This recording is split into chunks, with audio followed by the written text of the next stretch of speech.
Hey guys, welcome back to the Ducks and Dogs podcast. My name is Mike, here with my co-host Matt, and today we are with a special guest. We are with Gabb Goudy of FanDuel, and is there anybody else you're with, Gabb? What did you say? I said, is there anybody else you tend to work with a lot? Myself in Cleveland sports. Awesome. There you go. So, Gabb Goudy is a NFL sports. You work with the bookmakers, correct? Not with the bookmakers, but with the. Yeah, I do a lot of NFL. I do some baseball, but mostly I do a lot of football. And how do you like being in the sports space so far? Has it treated you well, like being a female, being a sports journalist? Have you had any roadblocks getting into that? I have had a fun time, but it's also been kind of stressful, I would say. So my background's not in sports at all. Mm-hmm. So I've just kind of made my way through. But you know how it is, like a woman in this space. You just got to be a little tougher because the guys are a little mean. It's like going under the Twitter post when any WNBA player does anything. Yeah. They comment like job. I'm like, okay. So how do you take do you take that as a motivation of sorts, or do you just like throw that away and it's like you didn't see it type?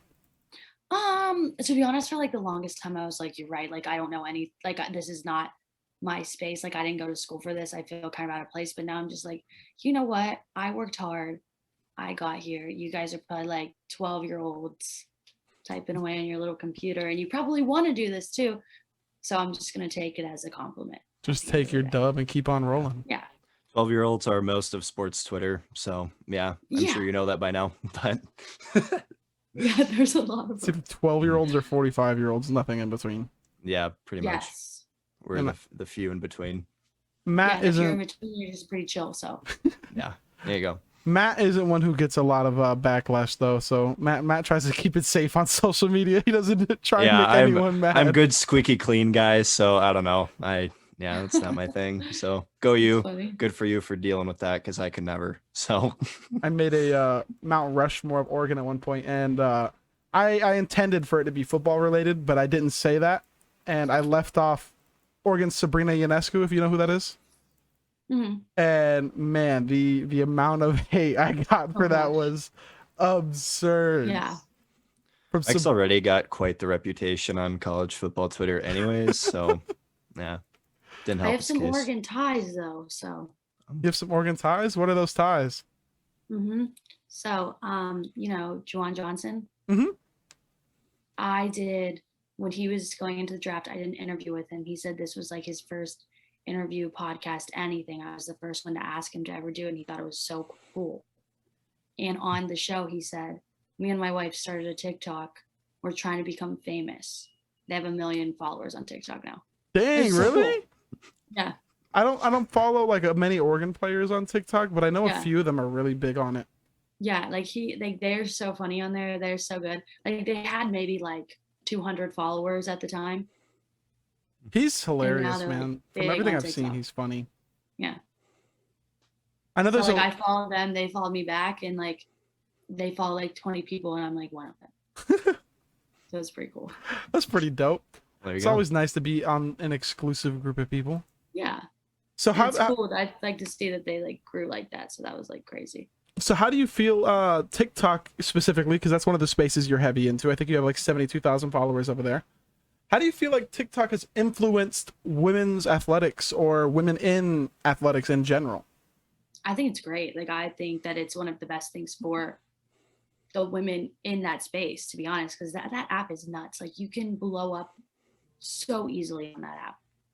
Like, you just get a couple people to see the video, and then everybody sees it, and then people are following you, and people want to watch you, and people want to see you in different spaces. And I think it's one of the best things for sports, to be honest, because that's reaching an audience that you're not really getting. Like, if you're on Twitter, you're not getting that kind of audience, to be honest. If you're on Instagram, like, you kind of are, but they don't really see like your personality on there. They just see a photo and that's it. But TikTok, I think it's so great for any sport, to be honest, or like anybody in general trying to like branch out and see people and spread awareness about anything that they're doing. So yeah, I think TikTok is great. Yeah, when the tournaments were both going on, when the men's and women's tournaments were going on, and there was that discrepancy with the weight room, that TikTok got posted, and within a day and a half, it was all over everything. It blew up so fast. Yeah. And they made a change because of it. So it's done a lot of good for women's athletics already. Yeah, for sure. I don't know if you're familiar with the laws recently passed about name, image, and likeness. Yes. So that I feel like is going to be huge for women's athletics and women who are in college who maybe play athletics who are trying to get into sports journalism. I think for sure, yeah. I think that following, like, you got Sedona Prince who did that video, you got Olivia Dunn, as we've previously mentioned, and so many others who have had this following but haven't been allowed to do anything with it. Yeah, that's so exciting for them. Like Liv, like she has the most followers out of like any college athlete, I'm pretty sure, across all platforms, and I think that's amazing. That's a female athlete, and that's really cool to see. Exactly, and it's huge for it. Are you into women's collegiate athletics at all? I used to be way more into it. Like I grew up, I played softball. I used to be obsessed with college softball. I watch a little bit now, but recently I've just been so busy that it's just been like NFL. But yeah, when I can get the time to watch any of it, I am. Yeah, softball is tends to be the sport that the teams that we cover, Oregon and Washington, are both really good at. Matt, what was that softball player you guys had? Sis Bates. She was, I believe, made one of the Olympic or national teams as well. She's probably the biggest athletic, like women's athlete following for Washington athletics, 100%. So, yeah. When did she play for Washington? Yeah, that's awesome. When? She just graduated this past year.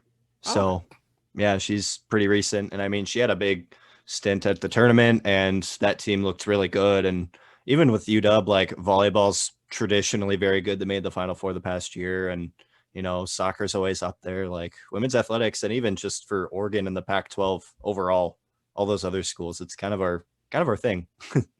So you're right. Yeah, softball. It's been like, Pac-12. I used to, like, when I was in middle school, I loved Arizona. Like that was my team. I was watching like Jenny Fitch all the time. Running the straps, like the whole team. That was my stuff. Yeah, it is good stuff. I used to play Xbox with a Virginia Tech softball player, Danielle Huney. I think is how you say your last name.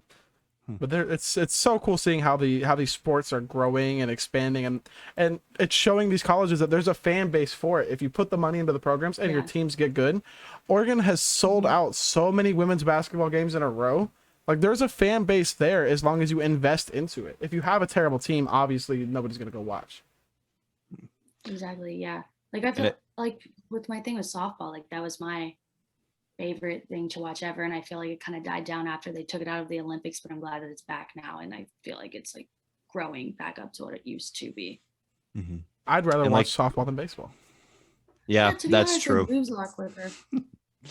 Yeah, fan of it. And I would say too, like you said earlier, Mike, it's kind of the perfect storm right now for athletic departments. I mean, they're seeing the success of TikTok, and with name, image, and likeness, I mean, following up the success TikTok has had over the past couple of years, I mean, you're seeing a lot of money about to be poured into these women's sports, and I think it's just really cool to see.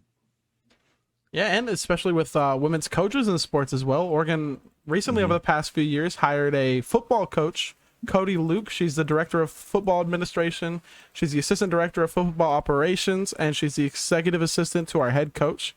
And the NFL as well has had a lot more women coaches taking roles. Yeah, I know my Arizona Cardinals have a women's coach too. Woman coach for the Browns. What does she coach? Well, she is the like chief of staff, but she was like a tight ends coach and a couple other coaches games when the coaches were out for COVID related things. So yeah, it was really awesome. For sure. Yeah, and you see the Browns playoff game, she was one of the sideline coaches.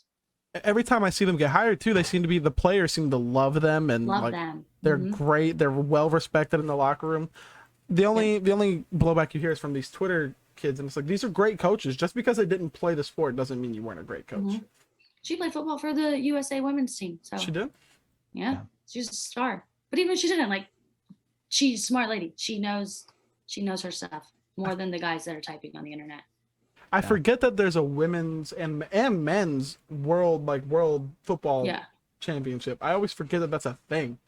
I know, like, it's just like so like crazy to think of that you have just that I other people recommend are watching playing. it if you haven't gotten the chance to. It's pretty fun. I've never watched. Aren't we like? Don't we send like the D3 players out to that for the men's league? I know for the women's league we send a lot I of the think best for the players. men's league, yeah.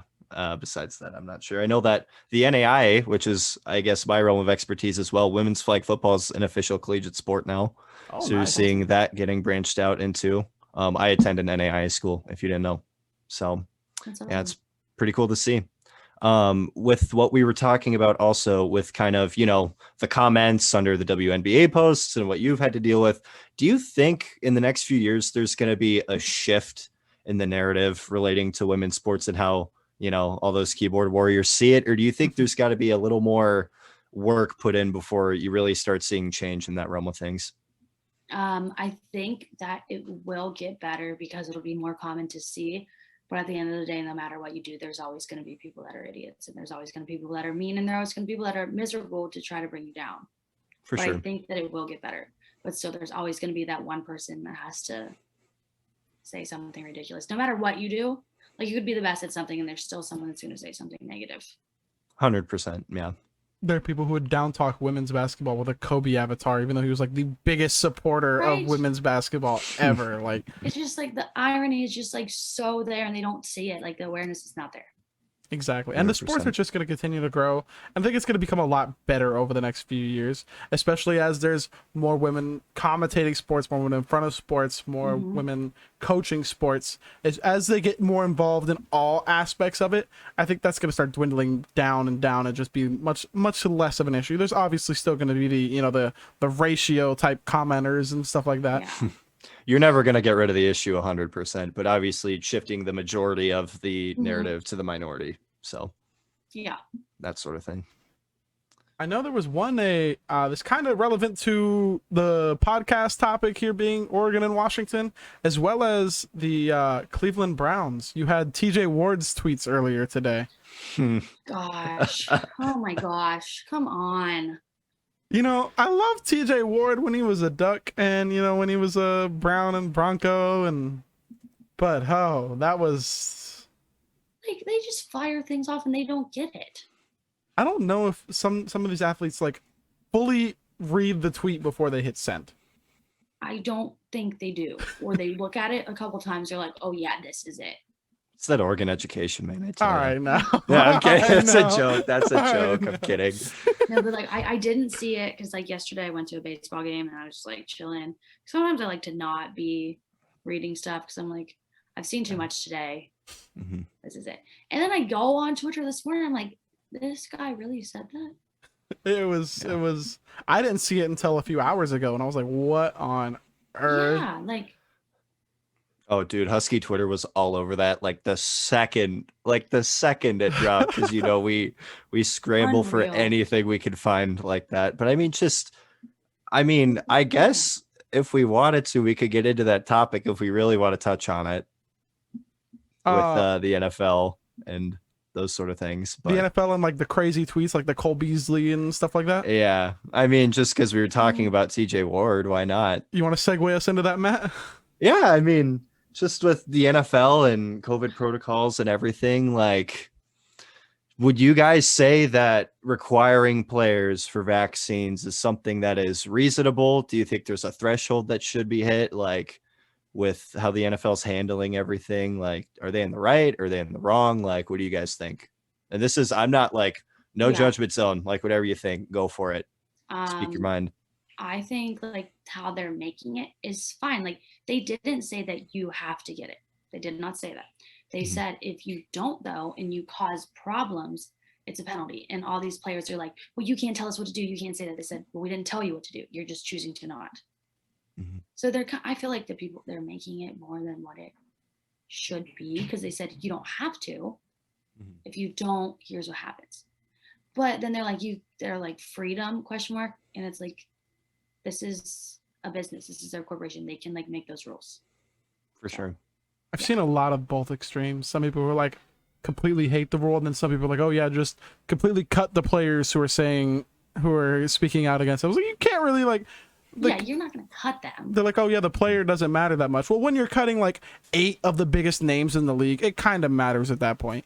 Well, if it was just one and then like Cole Beasley, then like, yeah, sure, it's not going to affect the bottom line.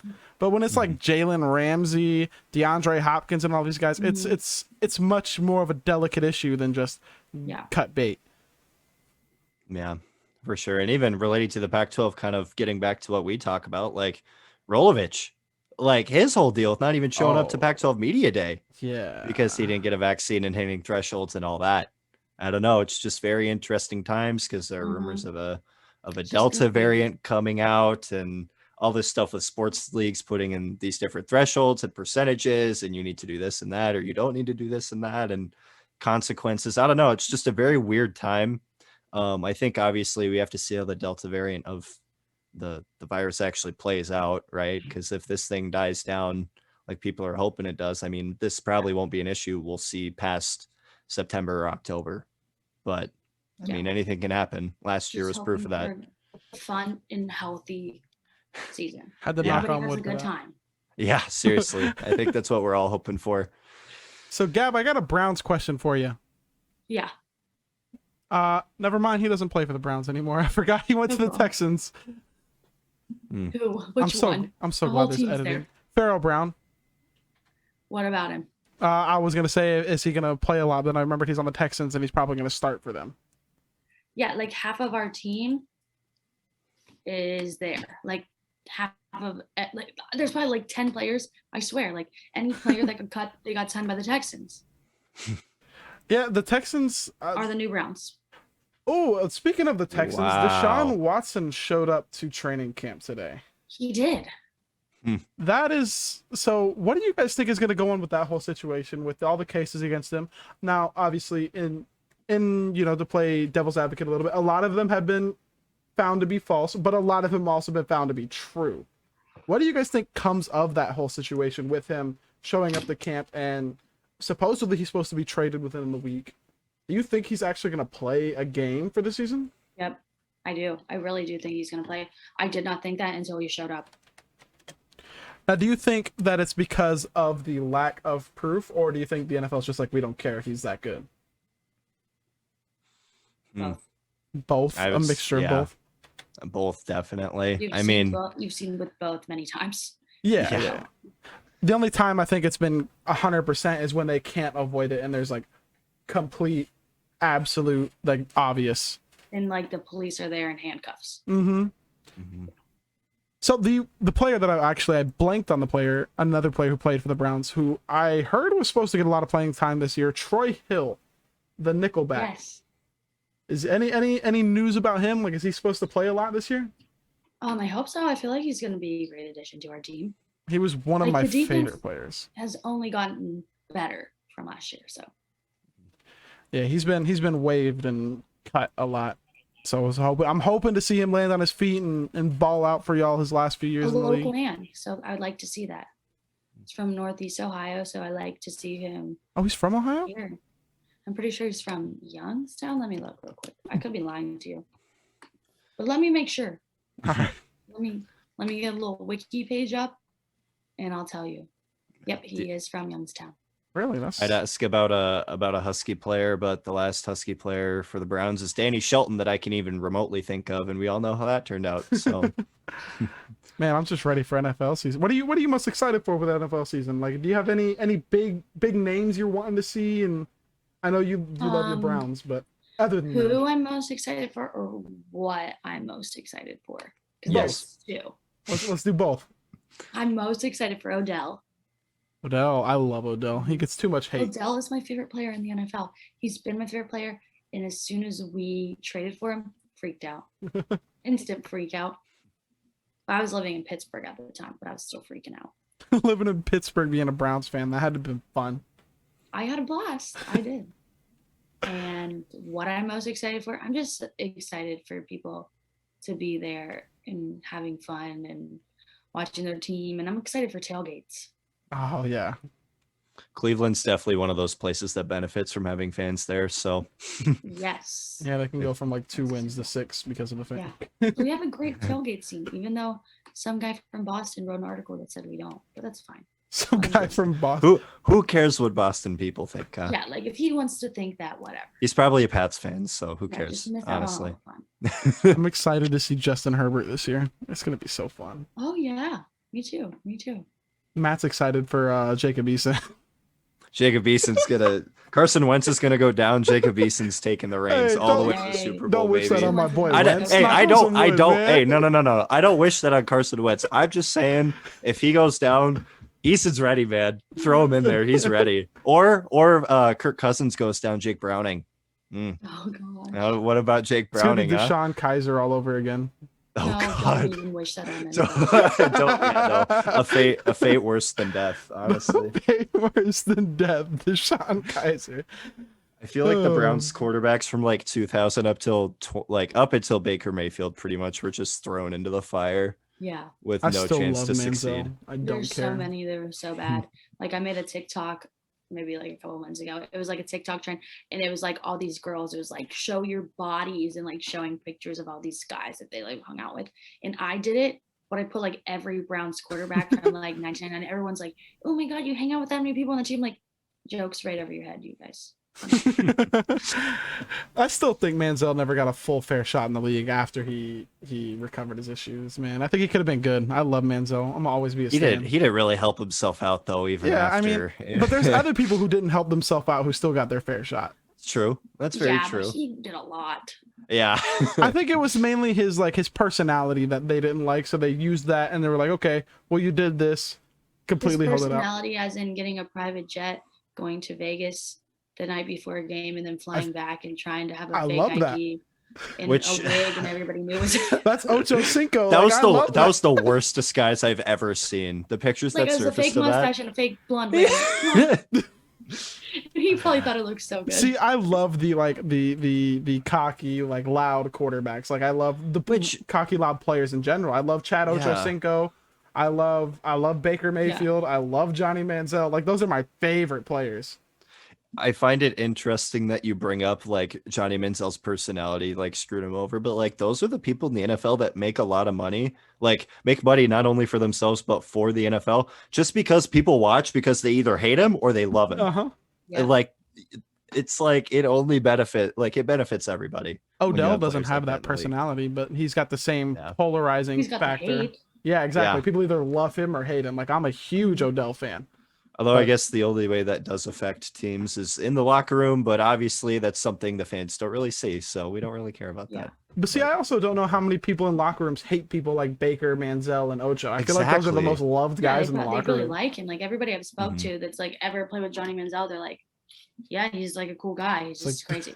Exactly. Yeah. Like when I played football, my quarterback was like that, and he was like my favorite person to play with. Like it was like, Yeah, he's hell probably yeah. a great teammate, just not like Exactly. a great teammate outside Yeah. of that. It's They just- usually guys like that usually have the backs of everybody in their locker room. That's about it. So it's the suits who don't like it. That's really Yeah. what it comes down to. The That's- suits yeah. hate it. Big And man. the guy who signs the checks are not a fan. Yeah.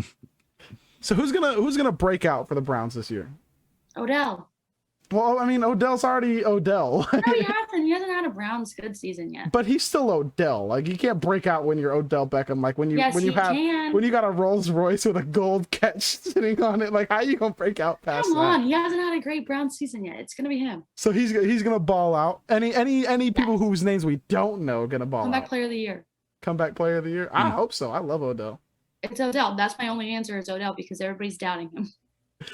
it's fair. Matt, who from Washington's gonna break out this year? Obviously not a quarterback. No. Well, you say that now. But there's at least two of them. So, but anyways, I mean, for UW, I mean, Buda Baker's already kind of established himself. I think Elijah Molden is going to have a big role on that Titans squad. There's footage of him from practices and workouts and all that stuff that they've seen already. He's looking really good. I think he's going to get a starting role in that Titans defense that was struggling last year. And he's going to get a lot of reps and he's going to do really well for them. I really do. So I got our hot take ready for Twitter, Matt. Uh-oh. We just got to clip this right here. I think by the end of this season, Farrell Brown will be considered a top 10 tight end. Really? He is nasty. I think he breaks out this year in a completely different way. chance. I love Farrell Brown. I love I Farrell. That- think there's gonna be 3 tight ends on the Browns that are better than him. Let's be real though. Like, we always think there's going to be great real. players on the Browns, and then they end up just being like okay players on the Browns. I feel like we've broken that trend with the Browns, though. I feel like we I think have. we're past that point. Yeah, we did go from 0 wins to like 7, so it's steps in the right direction. What was that? 10 or 11 last year, right? It was Enough. We had enough. Enough. enough. Oh, That's fair. yeah. I mean, really, there's not a lot of huge breakout players that I could see out of Oregon. I mean, obviously the rookies, you have Javon Holland, who's going to the Dolphins. Penei Sewell's the obvious pick playing for the Lions, but he's got to completely switch positions. So that's a whole nother thing. Levi's another one I forgot to bring up. Interested to see how he does playing on that Lions defense. But Lions are always kind of a shot in the dark. So I don't know. I imagine he'll get playing time. That Browns secondary looks real nice. Looking at the names, yeah. they look like they're gonna be good. I hope so. Oh my gosh, I hope so. We had nothing. So can only go up. You guys signed a lot this year too. Yes. Well, I do want to thank you for coming on, Gabb, and we're gonna get to wrapping this up before Zoom kicks us off. We want to thank you for coming on. And is there anything you want to plug before we get out of here? If you guys want to follow me on Instagram, Twitter, and what's the other one? TikTok, it's at Gabb Goudy, GABBGOUDY. Also follow FanDuel on TikTok because we post some cool stuff on there too. Her @ is right below her on your screen right there, guys. You guys could see it there. And Gabby, thank you for coming on and talking women in the sports world with us, and talking a little bit of women's college athletics and a little bit of the NFL too. It's out of our range, but we wanted to broaden our horizons a little bit over here. Yeah, thanks for having me on, guys. Yeah, of course.